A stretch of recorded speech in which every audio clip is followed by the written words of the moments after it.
Hello, good morning. આજે આપણે ધોરણ 11 કોમર્સમાં વિષય બીએ પ્રકરણ બીજું ધંધાકીય સેવાઓ 1.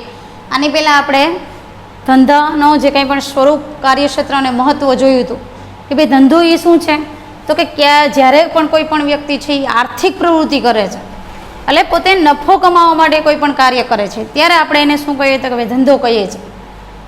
ધંધાના એવા ઘણા બધા જે ઉપયોગો હતા, એના પ્રકારો હતા, એ આપણે જોયા હતા કે વ્યવસાય છે, વ્યાપાર છે, રોજગાર છે. તો એને કઈ રીતના ઉપયોગમાં લેવામાં આવતા, એના દ્વારા છે એ વ્યક્તિ છે એ કઈ રીતના આવક મેળવતી, કઈ રીતના છે એ પોતાની જરૂરિયાતોને સંતોષતી હતી. પહેલાંના સમયની વાત કરીએ તો જ્યારે કોઈ પણ વસ્તુઓ ખરીદવામાં આવતી તો એના બદલામાં, અવેજના બદલામાં શું કરવામાં આવતું તો કંઈ વસ્તુ આપવામાં આવતી હતી.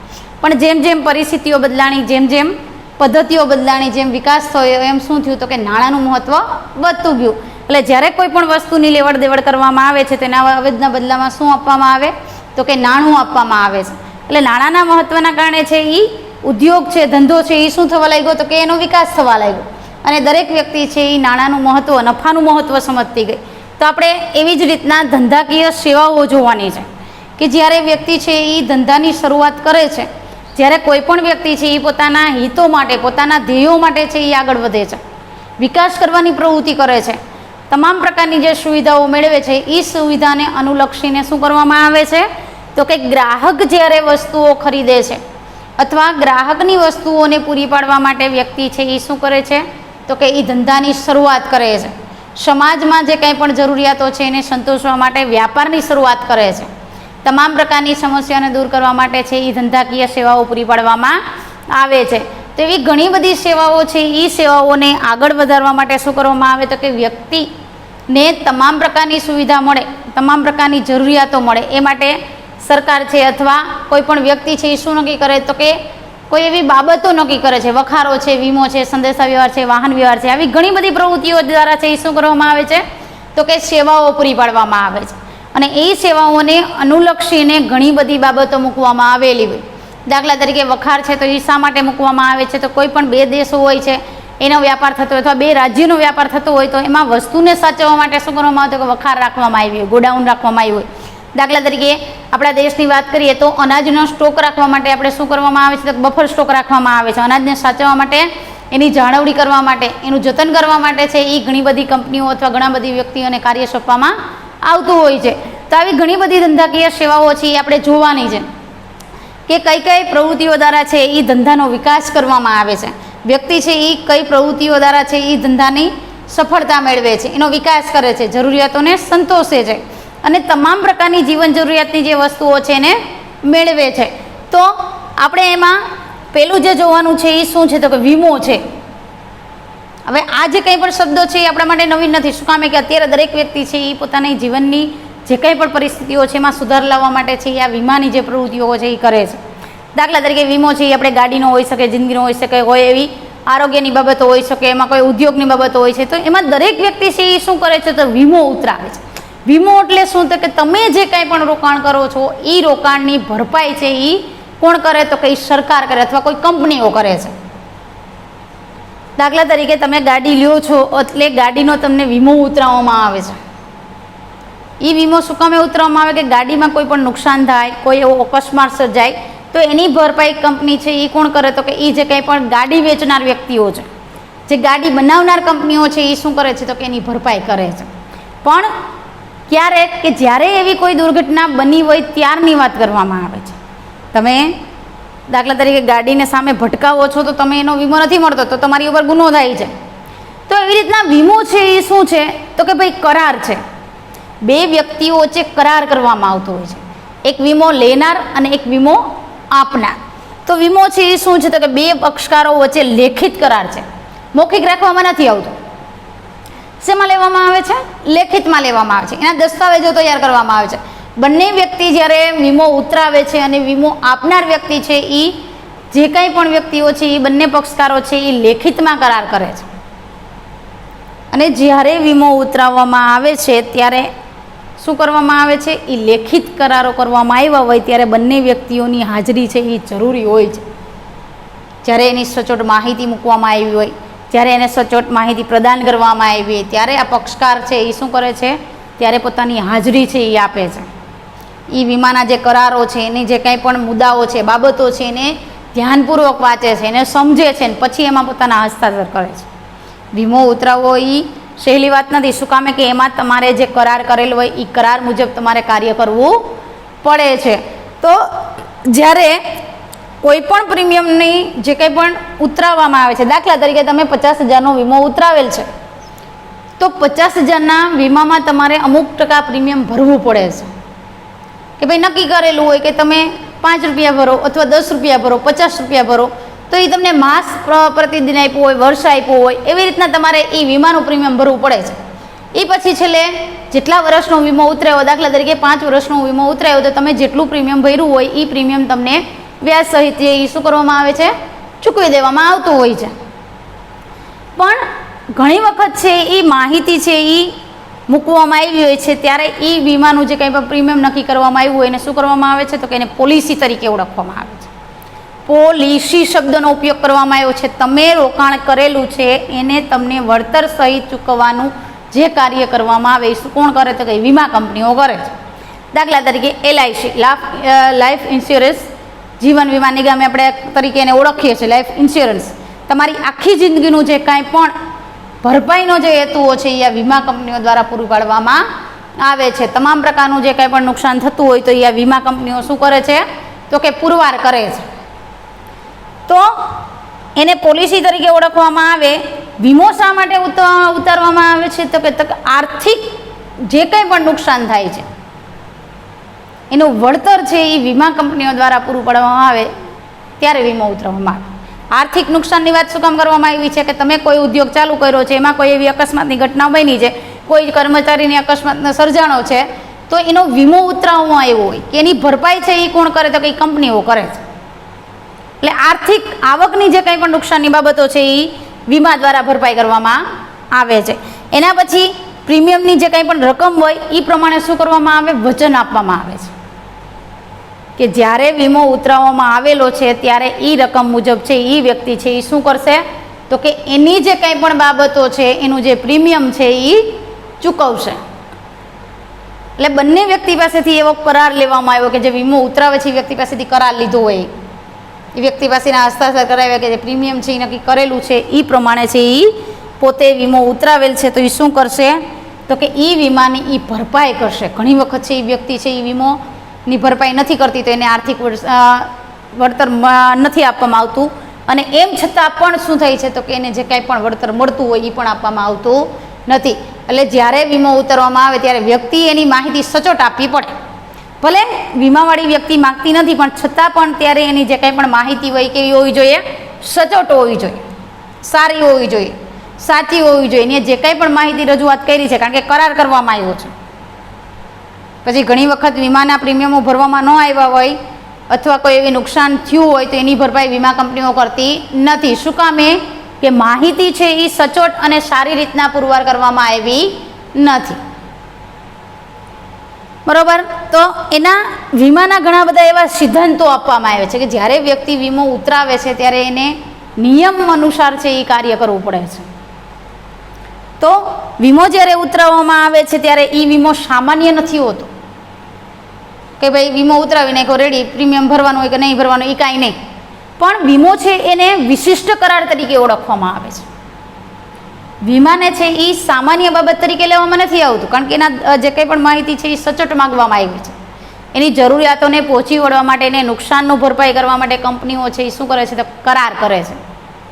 એટલે માહિતી કેવી હોવી જોઈએ, સચોટ અને સાચી હોવી જોઈએ કે જેનાથી જે વિશિષ્ટ પ્રકારનો કરાર કરવામાં આવ્યો છે એને સામાન્યના હેતુથી, સિદ્ધાંતથી છે એ સ્વીકારવામાં આવે છે.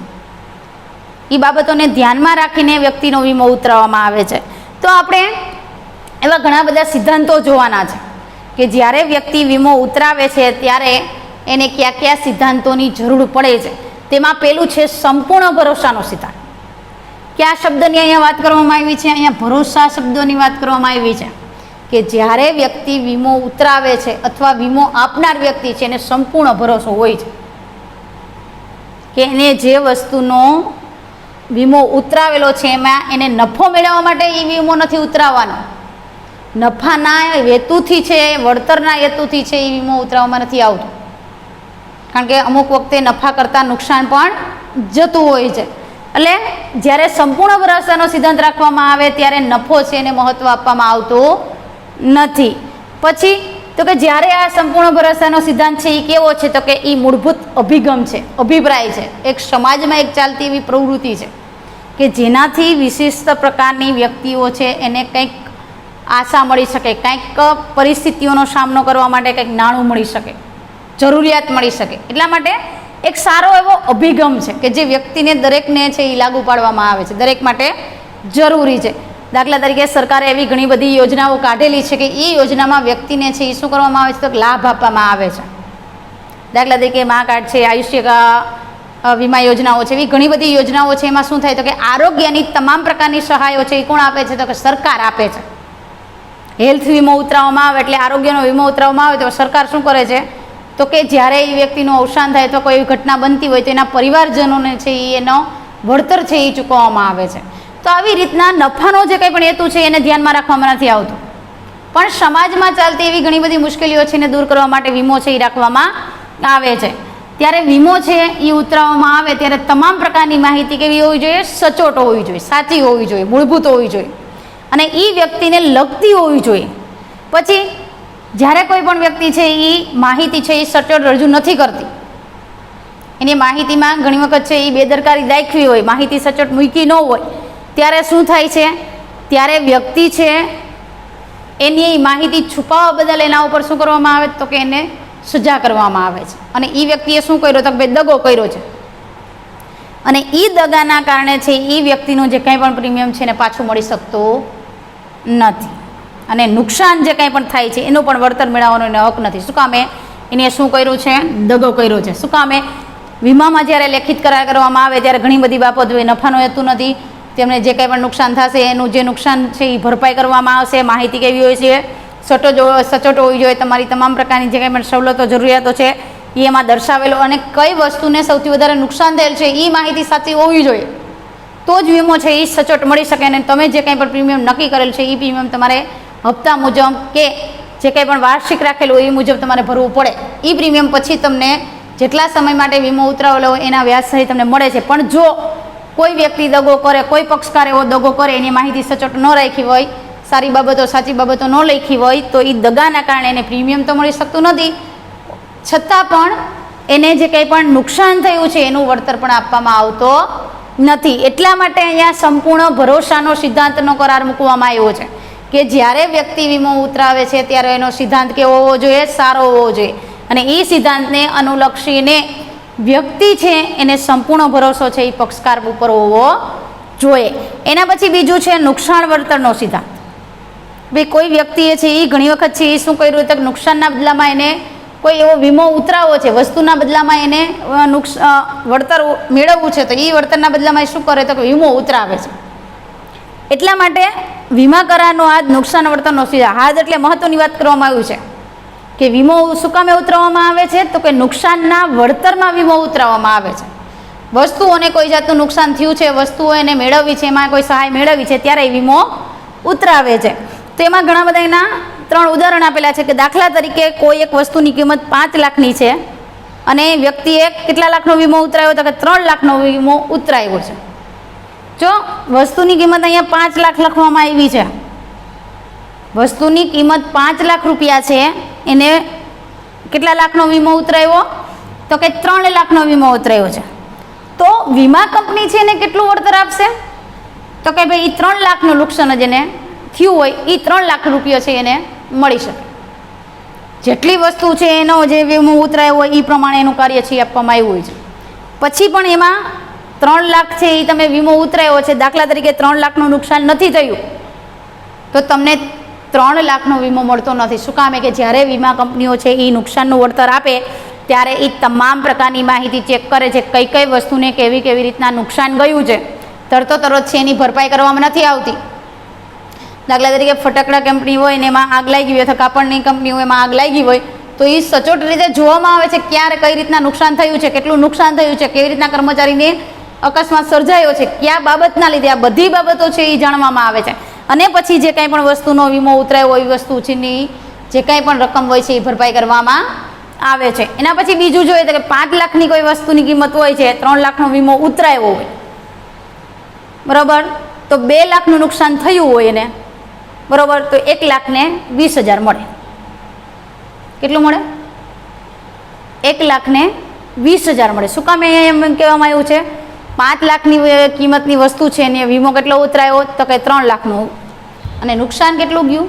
2 લાખનું ગયું છે. પણ એ 2 લાખના વીમામાં એને અમુક વસ્તુઓ છે એ છુપાવી છે, અમુક વસ્તુઓ એને દેખાડી નથી, એટલા માટે એને 1,20,000 જ નુકસાન વળતર મળે છે.